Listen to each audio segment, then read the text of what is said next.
So we're at Hertz trying to get our rental car. Ibrahim rented out a Tesla, a dream come true for him. I'm so excited for him. He has wanted to drive a Tesla for so long.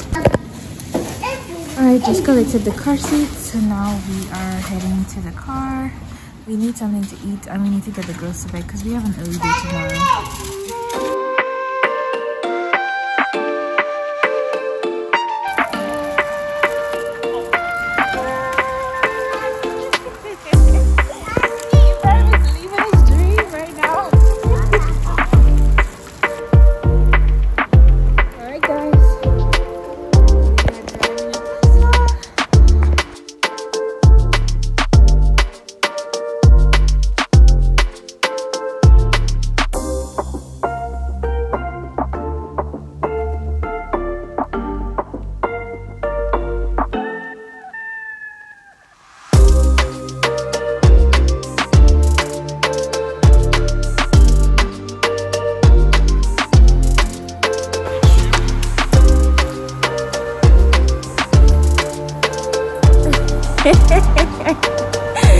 Alright, let's get the kids in. It's cold.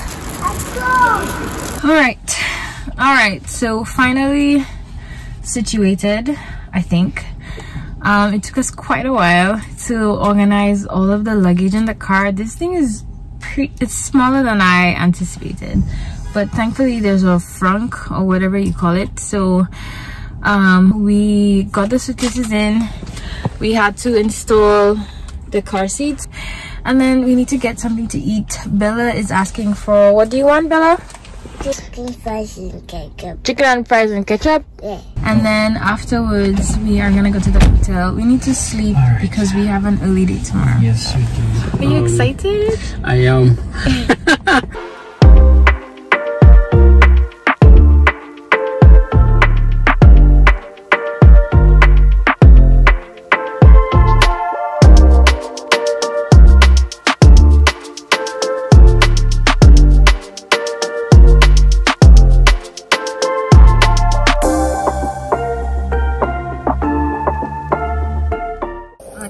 Before we left the airport, I changed the girls into their PJs, so they're asleep in their car seats. Ibrahim went to check in, so that I just have to like get the girls and go up to the hotel, to the room, while he brings up the bags or whatever.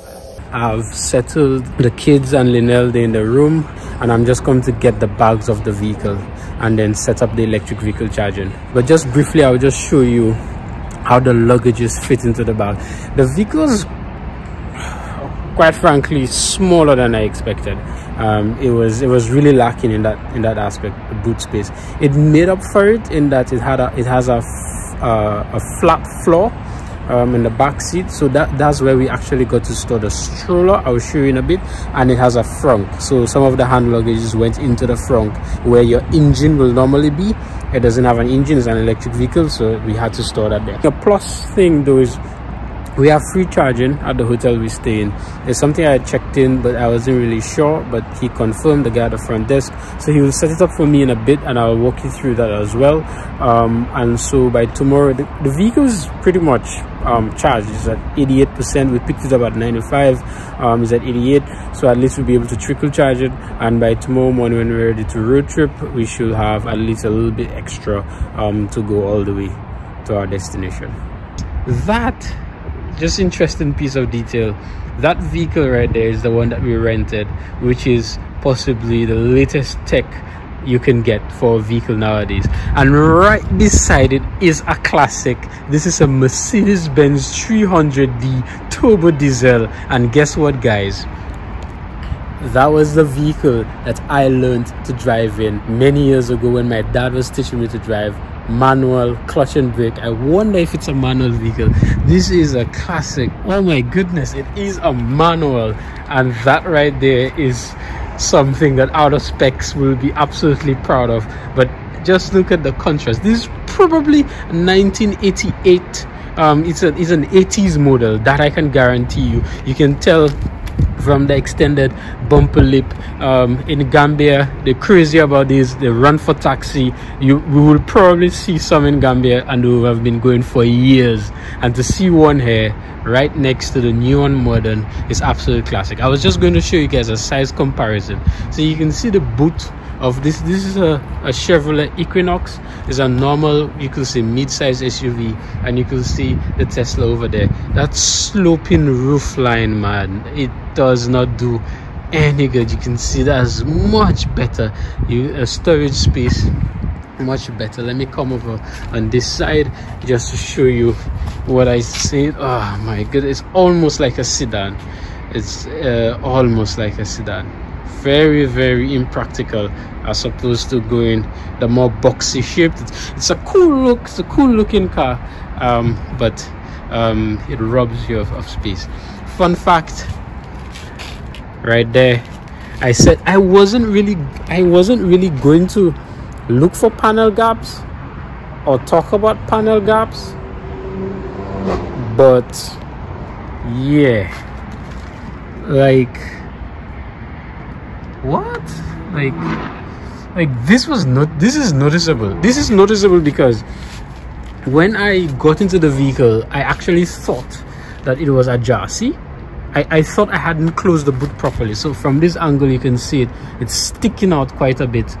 I thought I hadn't closed the vehicle properly, and then I realized that on this side it's actually flush. If you can see it, it's actually flush on this side. Very, very tight. I don't know if you guys can see, very, very tight on this side, you know, and flush, very tight. And on the other side, it's exaggerated space.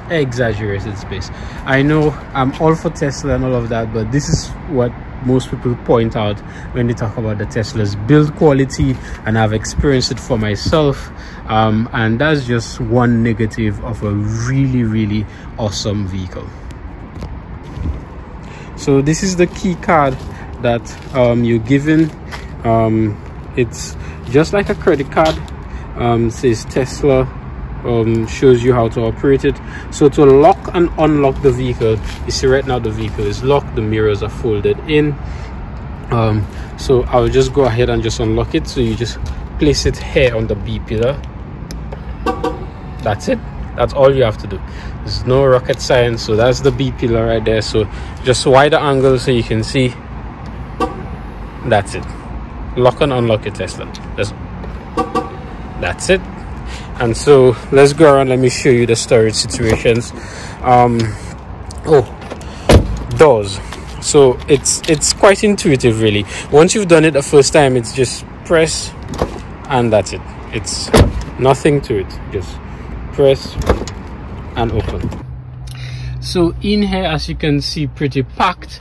That's one car seat that we had to put one of the hand luggages in the middle. That's the second car seat, and that is the stroller that we had to fit in the middle. Luckily there's no hump, there's no transmission tunnel being an electric vehicle, and that's the other hand luggage here.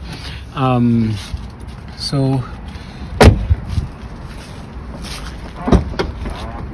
electric, and that's all this could take. It could only take these two large suitcases, which poses a problem because we're actually supposed to be traveling with 3 suitcases. So like we have to really figure out really fast. Most likely we might have to do something similar, some arrangement, but yeah, that's going to be a bit of a challenge, and we'll have to see how we can figure that out.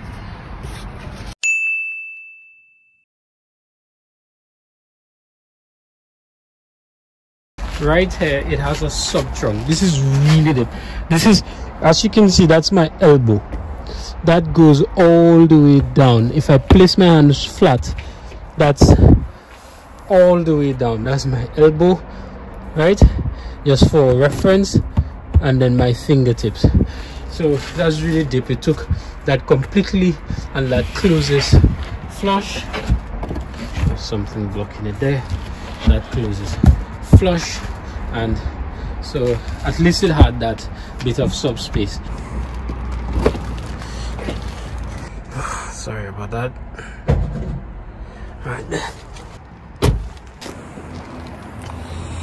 Right.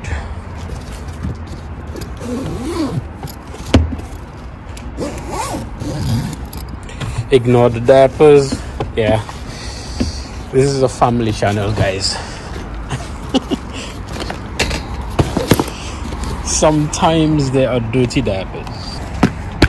All right, so we almost set and ready to go. So time to close the frunk. It's not powered like the others, so you just kind of just drop it. As you can see, it's still open, and you just go down and do that, and then now it's flush. I might drop off the bags because I took off the bags. I did not take the stroller anymore. I left the stroller in the trunk because we're using it tomorrow anyways. I just need to get a pair of shoes. There you are. So I'm just going to check. This is the charging cable and all of these things, the paraphernalia. That's plates and screws. That's from Hertz. That's just what was in there, and I guess this is to scrape ice off the vehicle, and a Bristol brush in the event that you need to. In fact, I had taken this off the stroller so it could fit in the seat. With this on it, the stroller couldn't fit. So, and this has, it's rough. I'm going to try and so you can see the texture. So it kind of grips, so it doesn't really slide around. This is me pushing against it, and it doesn't slide around. That's good, so you don't tear things thumping around in the back. So that's good. So I want to check the charging cable before the guy comes out. I need, oh no, I don't think I can charge. So it should come. That's the charging cable. I can most likely plug this into the wall here, where they have their charger, but then this charging head is not compatible with the Tesla charging head. So usually there's an adapter that you can place here. I forget the name, I'll put it across the screen. There's an adapter that you can place here so you can charge the Teslas, but I don't see it. So we'll have to see. Maybe he might need to disconnect from here, and I might just have to charge using that socket, and that's if the hotel will allow. But he did say they have a second charging station, so I haven't seen it, but we'll have to figure that out. All right, okay. So I told the guy at the front desk that it's not compatible, but he doesn't really understand me. So I'm just going to go show him, because so he turned it on, but what I want him to do is to actually disconnect it so I can plug in and charge. I need to eat, get some sleep. It's past 11 o'clock. Everyone's asleep already, but I really want to test out this charging. I don't necessarily need it to work, but to be cool to have a level 2 charging experience, and also a supercharging experience, which we might maybe need a supercharger when we do our road trip tomorrow. So he gave me permission to unplug and plug in, but it's a different type of socket. This is a Nemo 650R, and it uses that pin, and then this is a pin just like a normal household plug. So it's not gonna work, guys. So I'm going to abandon this effort and call it a night. I am not giving up, and I have no idea why I am not giving up. But then rather than go for the more complicated solution, I'm just going to just use a normal socket. So when I was passing by, it kind of told me that there is an extra duty socket right here. Let me show you. Right there, it says extra duty. So and this is a parking spot right there. So I'm just gonna shift the vehicle, plug it in, and we're good to go. We win after all. Persistence. Moment of truth. So here goes. Right there.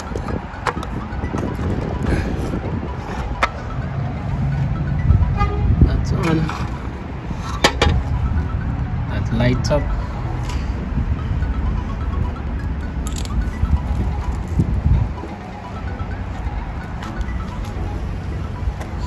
Just press the button.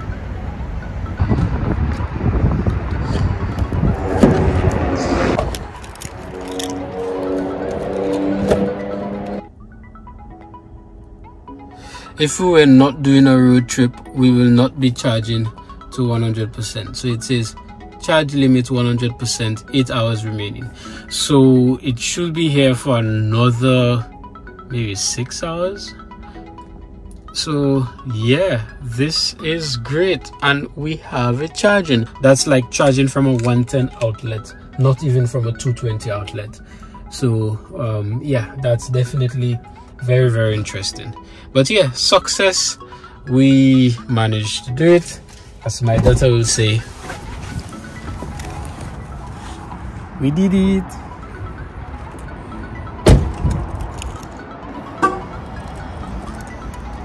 So excellent. There's your charging setup, trickle charging, and now you can go and sleep.